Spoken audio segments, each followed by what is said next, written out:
Srikalahasti Janasena incharge driver దారుణ హత్య.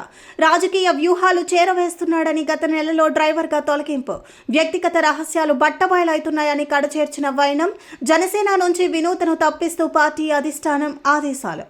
చిన్నప్పుడే తల్లిదండ్రులు కోల్పోయాడు. ఎవరూ లేని అనాథగా మిగిలాడు. తన అమ్మమ్మ వద్ద పెరిగి పెద్దయ్యాడు. కొన్నేళ్ల తరువాత తన అభిమాన హీరో పవన్ కళ్యాణ్ పెట్టిన జనసేన పార్టీలో చేరాడు. ఆపై పార్టీ శ్రీకాళహస్తి ఇన్ఛార్జ్ వినూత వద్ద వ్యక్తిగత కార్యదర్శిగా, డ్రైవర్గా విధుల్లో చేరాడు. చిన్నప్పటి నుంచి నమ్మిన బంటుగా మెలిగాడు. ఏమైందో ఏమో గానీ ఇటీవల అతనిపై అనుమానం పెంచుకున్నారు. విధుల నుంచి సైతం తొలగించేశారు. వ్యక్తిగత రహస్యాలు, పార్టీ కార్యకలాపాలు బయట పెడుతున్నాడన్న కక్షతో అతి కిరాతకంగా చంపేశారు. మృతదేహాన్ని చెన్నైకి తీసుకెళ్లి ఓ నదిలో పడేసి చేతులు దులుపుకోవాలని చూశారు. అయితే అక్కడి పోలీసులు చాకచక్యంగా ఛేదించి నిందితులను అదుపులోకి తీసుకోవడం ఇప్పుడు ఉమ్మడి చిత్తూరు జిల్లాలలో ఇది హాట్ టాపిక్ గా మారింది. చిన్న వయసులోనే పెద్ద పదవి వరించింది. జనసేన పార్టీ నియోజకవర్గ ఇన్ఛార్జిగా బాధ్యతలు తీసుకొని ప్రతి అంశాన్ని వివాదాస్పదం చేస్తూ పబ్లిసిటీ స్టంట్తో నెట్టుకొచ్చిన కోట వినూత అసలు బండారం బట్టబయలైంది. అంతర్గత వ్యవహారాల సమాచారాన్ని శ్రీకాళహస్తిలోని ఓ కీలక నాయకుడికి చేరవేస్తున్నాడని భావించింది. తన వద్ద డ్రైవర్గా పనిచేసే శ్రీనివాసులు అలియాస్ రాయుడును కిరాతకంగా చంపించి చెన్నైలోని ఓ నదిలో పడివేసినట్టు చెన్నై పోలీసులు ప్రాథమికంగా నిర్ధారణకు రావడం స్థానికంగా కలకలం రేపింది. ఈ ఘటనలో కోట వినూత, ఆమె భర్త చంద్రశేఖర్ నాయుడు, మరో ముగ్గురు పార్టీ కార్యకర్తలను పోలీసులు అదుపులోకి తీసుకుని తీవ్ర స్థాయిలో విచారిస్తుండడం ఇప్పుడు జిల్లాలలో చర్చనీయాంశమయ్యింది. సాధారణ యువతి నుంచి రేణిగుంటకు చెందిన నగరం వినూత తండ్రి నగరం భాస్కర్ స్థానికంగా మెడికల్ ల్యాబ్ను నిర్వహిస్తున్నాడు. నగరం వినూత తండ్రికి సహాయపడుతూ ఉండేది. ఈ క్రమంలోనే తన కళాశాలలో పరిచయం అయిన చిత్తూరు జిల్లా బంగారుపాళ్యంకు చెందిన కోట చంద్రశేఖర్ను ప్రేమించి పెళ్లి చేసుకుంది. అయితే పవన్ కళ్యాణ్ జనసేన పార్టీలో చేరడం, ఆమెకు శ్రీకాళహస్తి నియోజకవర్గ ఇన్ఛార్జిగా పదవి దక్కడం, 2019 ఎన్నికలలో జనసేన పార్టీ తరపున ఎమ్మెల్యేగా పోటీ చేసి కేవలం 5,000 ఓట్లు పడటంతో డిపాజిట్ కోల్పోయింది. ఎలాగైనా వార్తల్లో ఉండాలని నిత్యం అప్పటి వైఎస్ఆర్సీపీ ఎమ్మెల్యే బియ్యపు మధుసూదన్ రెడ్డిపై విమర్శలు చేస్తూ వచ్చేది. 2024లో కూటమి ప్రభుత్వం అధికారంలోకి వచ్చిన ఆమెపై పార్టీలోని ఓ వర్గం వ్యతిరేకంగా ఉండటం, ఆశించిన ఆదరణ లేకపోవడంతో టీడీపీ ఎమ్మెల్యే బొజ్జల సుధీర్ రెడ్డి వినూతను పట్టించుకోవడం మానేశారు. హత్య ఎందుకు జరిగింది, ఎలా చేశారు?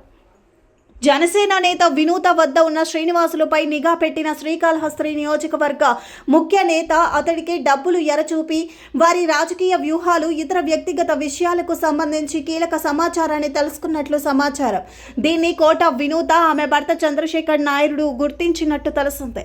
ఈ క్రమంలోనే గత నెల 21న శ్రీనివాసులను విధుల నుంచి తొలగించారు. అయితే కోట వినూతతో ఉన్న కొన్ని వీడియోలు బయట పెట్టడంతో అతడిని మట్టుబెట్టాలని గత నెలలోనే పక్కా ప్లాన్ వేసినట్లు చెన్నై పోలీసులు ప్రాథమికంగా నిర్ధారణకు వచ్చినట్లు సమాచారం.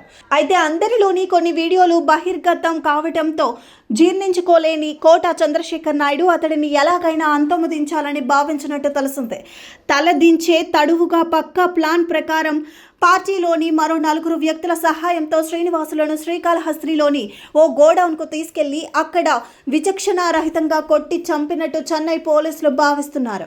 అక్కడి నుంచి కారులో చెన్నైకి తీసుకెళ్లి మింట్ ఏరియా కూవం నదిలో పడేసి ఆంధ్రాకు తిరిగి వచ్చేశారని చెన్నై పోలీసులు వెల్లడించారు. ఎవరు ఈ శ్రీనివాసులు? శ్రీకాళహస్తి మండలం బొక్క సంపాలెం గ్రామానికి చెందిన శ్రీనివాసులు అలియాస్ రాయుడుకు 7 ఏళ్ల వయసులోనే అతని తల్లిదండ్రులు వెంకటరాయుడు, గీత చనిపోయారు. వీరి స్వగ్రామం వెంకటగిరి సమీపంలోని తోలుమిట్ట. అయితే శ్రీనివాసులు అతడి సోదరిని అమ్మమ్మ రాజేశ్వరి శ్రీకాళహస్తి మండలం బొక్క సంపాలెంకు తీసుకొచ్చి పెంచి పోషించింది.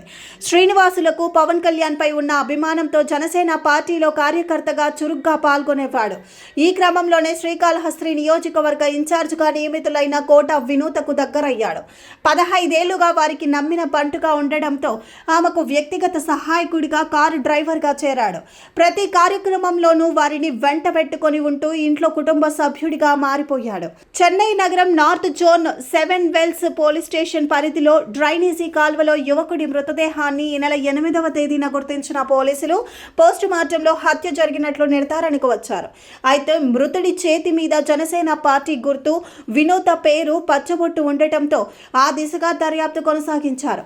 సీసీ ఫుటేజ్ లభించడంతో శనివారం తెల్లవారుజామున శ్రీకాళహస్తికి చేరుకున్న చెన్నై పోలీసులు జనసేన ఇన్ఛార్జి కోట వినూత, ఆమె భర్త చంద్రశేఖర్ నాయుడు, హత్యకు సహకరించిన రేణిగుంటకు చెందిన దస్తా సాహెబ్, శ్రీకాళహస్తికి చెందిన కె శివకుమార్, తొట్టంబేడు మండలానికి చెందిన ఎస్ గోపిని తమిళనాడు పోలీసులు అరెస్టు చేసి చెన్నైకి తీసుకెళ్లారు. తిరుపతి అన్నమయ్య సర్కిల్ శ్రీకాళహస్తి నియోజకవర్గ ఇన్ఛార్జ్ వినూతను జనసేన పార్టీ నుంచి బహిష్కరించినట్లు ఆ పార్టీ ఎమ్మెల్యే ఆరణి శ్రీనివాసులు, జనసేన ఉమ్మడి చిత్తూరు జిల్లా అధ్యక్షుడు హరిప్రసాద్ తెలిపారు. గత కొంతకాలంగా పార్టీ కార్యకలాపాలకు వినూత దూరంగా ఉన్నట్లు తెలిపారు. శనివారం మధ్యాహ్నం ఎమ్మెల్యే నివాసంలో జరిగిన మీడియా సమావేశంలో వారు ఈ వివరాలు వెల్లడించారు. చెన్నైలో వినూతపై హత్య నేర అభియోగం నమోదు కావడంతో ఆమె పార్టీ నుంచి బహిష్కరించినట్లు వారు చెప్పారు.